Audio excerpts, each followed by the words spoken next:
of my good Target customers sent me his Thomas rifle, asked me if I could rebuild it and rebuild the Huma on it. And of course I said I would.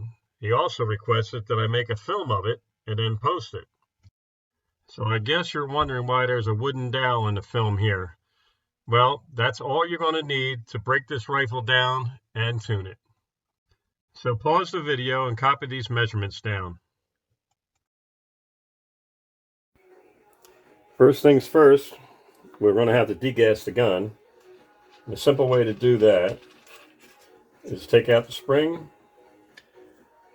Okay, you have to take a 3/8 diameter in order to fit inside the hammer spring cedar, and then it's about approximately 4 3/8 long. Push it back in and just turn it until the gun starts to degas itself. What you're doing is you're pushing up against the valve and pushing back on the spring to allow it to go. It's basically like a hammer hitting it and releasing it. You may have to turn it in a couple times in order to get it completely degassed, but without a gauge on it, it's hard to tell until you get it totally out.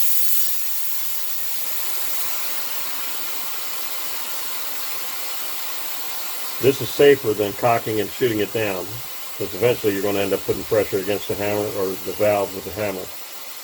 Hitting it is not the best thing to do. This is the easiest way to do it. You'll note on the bottom of the gun there are 3 witness marks that go along it. And the purpose of these witness marks is so you can line up everything when you go to reassemble it again. If you don't have these aligned, you're not going to be able to get the swing port closed correctly. I'm not going to bore you with all the O-rings that I'm replacing on here, but everything is simply, you take the gun and just unscrew. Let me open this up a little bit here. That's better. Okay, all you need to do is just unscrew everything. Just remember that when you put it back together, you have your witness marks on the outside to watch for. Make sure that this swing port doesn't keep swinging around with it, or else it won't line up. Okay, see, right now they're lining up. Whoop.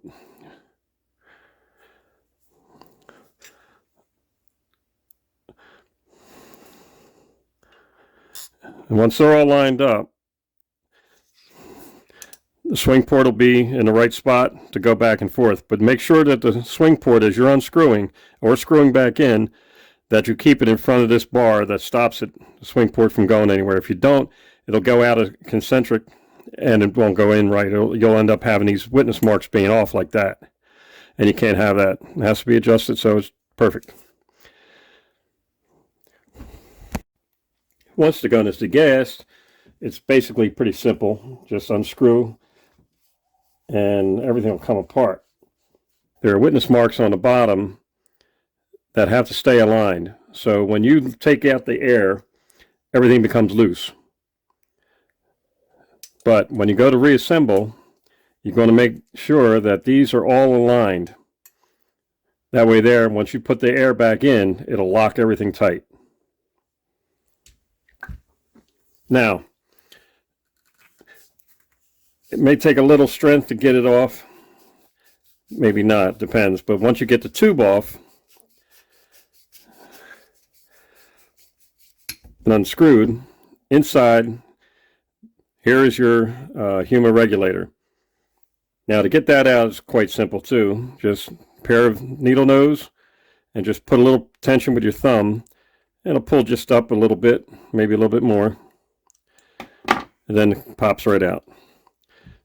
Next we're going to do the rebuilding of this, changing out all the O-rings.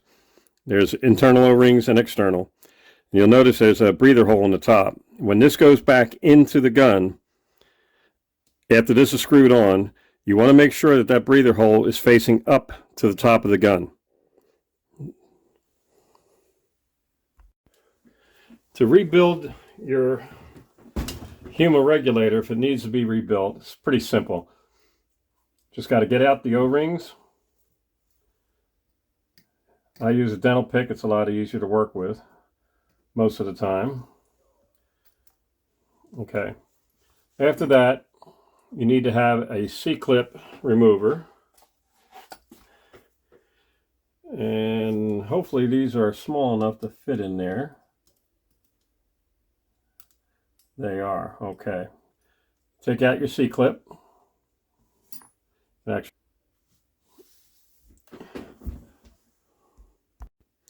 now usually when you buy these Humas by themselves, they come with a little screw that's in the back in here. And you can take that and put it in the front, which will pull this out. Now you can use a pick to get that out, but it's a lot simpler. This isn't the right size threaded bolt, but if you put it in there just a little bit, just to get it to catch, it doesn't have to thread. Most bolts will grab and just pull it out. And now you have all your Bellevue washers in line. And at the end here, you have a little piece, you have a little piece of Delrin that has a half moon shape in it. You have to remember to make sure that that piece goes back on here to keep that space, because it spaces it out so that the air will go past there on that blank spot. Okay, so make sure that you have this put back in that hole when you go to reassemble.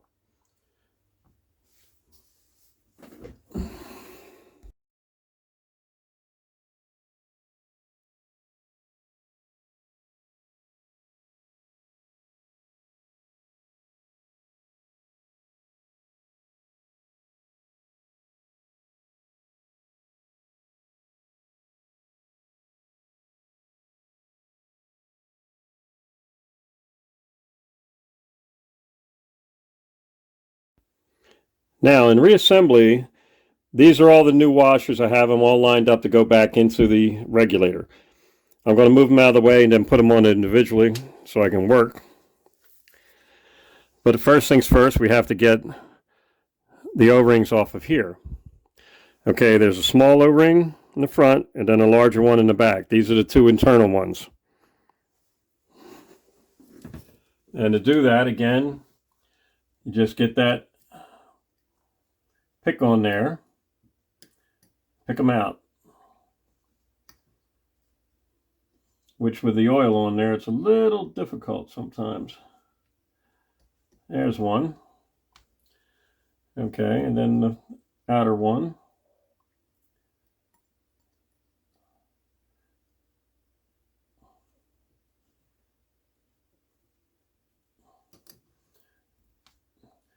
Now, according to Mike, he says that you should replace the Huma, rebuild the Huma either every year or every other year. Okay, and I agree with that, because you will have issues if you don't. You'll have fluctuations in speed and such. And then to put it back on, it's all simple. What I use when I anything that I put inside these air rifles, I always use super lube.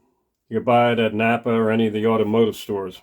You don't need quite a big tube, but I do a lot of these, so I'll put them all back together with that. All right, so very simply, just slip your O-rings back on. The short one and the wide one. Okay, get a little bit of that super glue on your finger and just put a dash of it on there and then rub it around a little bit just to keep it lubricated. I don't put it on the washers. They usually like to have them dry. Just on the O-rings. Doesn't take a lot, and then you can wipe off any excess that's not on your O-ring.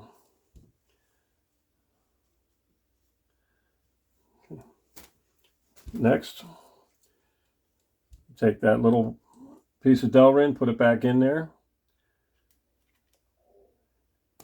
Then the internal, put it back in. Put your snap ring back on. Then replace the two outers.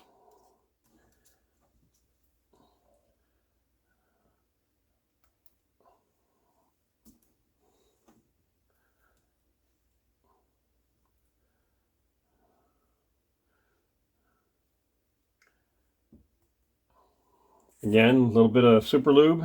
Now make sure when you put the super lube on there, do not put any over that hole. You need that breather hole open. So just carefully put it on your finger and just run it around the edge. Don't need any in the middle at all. Basically, this is just to get it to get into the barrel again, and also to keep it, oh, see, that's close. Now that will, anything that really, any little teeny bit got in there will blow out as soon as you charge the gun back up again. And it's just that simple. Now the regulator is completely rebuilt, ready to go. It'll probably take a good 25 shots minimum to get it to set itself back in again. But if you don't change any adjustments on here, okay, which you can by using a slotted screwdriver, you can increase or decrease the bar pressure that you have on it. So we're just going to take that and put it back in. But if you need to replace any of these O-rings, okay, if you have to replace any of these O-rings, that's when you do it now. You replace all those O-rings. Next, we'll reassemble the gun. First things first, you're going to take the housing for the regulator and put that on first, making sure you lubricate the end with some super lube. I'm not going to bore you with all that. All right, now I'm checking to make sure my witness marks are in the line. And now I'm going to put the reg back in. But remember, I said to make sure that when you put the regulator in, that you have this little vent hole facing up. So here we go. Facing up. Push in. Should go in pretty easy. Now, put the air tube back on. Again, put a little bit of lube on here, which I've already done. And then when you go to put this in, don't just push it straight on. Try wiggling it a little bit as you do it. Sort of concentric, around and around in little circles. This way here, it gets it to the point where it won't tear any of the O-ring up with the sharpness of the internal threads that are on here. And I won't bore you with me screwing this on again. Okay, if you'll notice, you only have to put this on hand tight again, just same as the housing for the Huma. You'll notice there's a hole right here. That's the vent hole, the external vent hole. Even though that we have it facing straight out to the top of the gun, that vent hole that's on the Huma, the air goes around where the two O-rings are. The air circle comes around there and comes out that vent hole. Now on the older guns, I never noticed a vent hole. This isn't a customer's gun, it's newer than mine. Mine doesn't have a vent hole, this one does. Okay, next, put the spring back in. Put the hammer adjuster back in and screw it in so you get some pressure on there. Excuse me.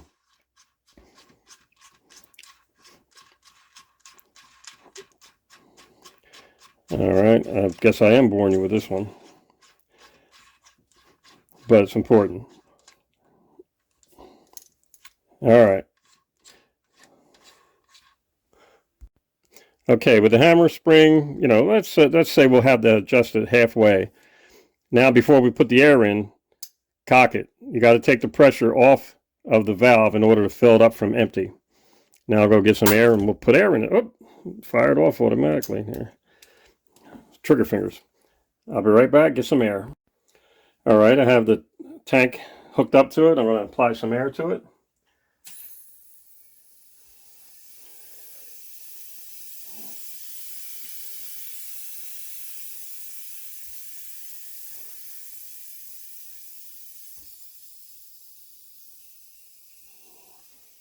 Okay, heard a little bit of air moving. That was from the seals expanding and heating. You know, now they're tightened up. They're going to start tightening up on the gun.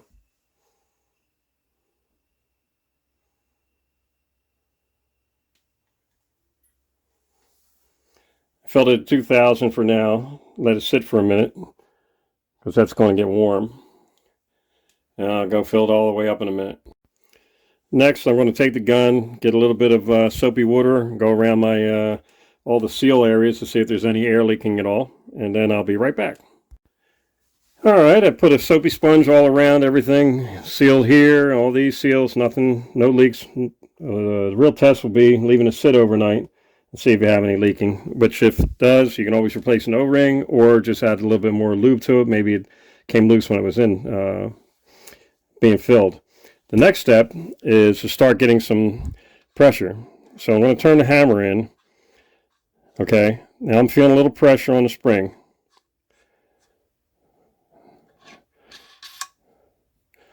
Okay. When you go too far, it won't cock. See that? I can't get the gun to cock. So I already know that's past where it should be. So I'm just going to back it down a bit. I have to go tune this rifle for the customer anyway. Okay, now they're there, and it's shooting hot. I can tell that just by the sound. Okay, so the next thing I need to do is go out, put this back in, well, I'm going to put it in my chassis, go out and set it all up and see if the customer's happy. If not, we're going to take the barrel off, and it's already indexed. I'm just going to take it off and thread it, and we're going to put a stripper on this gun. So in the meantime, that's a simple disassembly and rebuild of your Huma regulator. Later on, I'll do a video on how to check this and get this out and make it, you know, if there's any adjustments you need on the inside. This here, after a while, there's a needle bearing in there that breaks down. And you can either make one out of, if you have a lathe, you can make one out of Delrin, or just order one from McMaster Car, which I'll put that information in later on when I do it. That's all for now.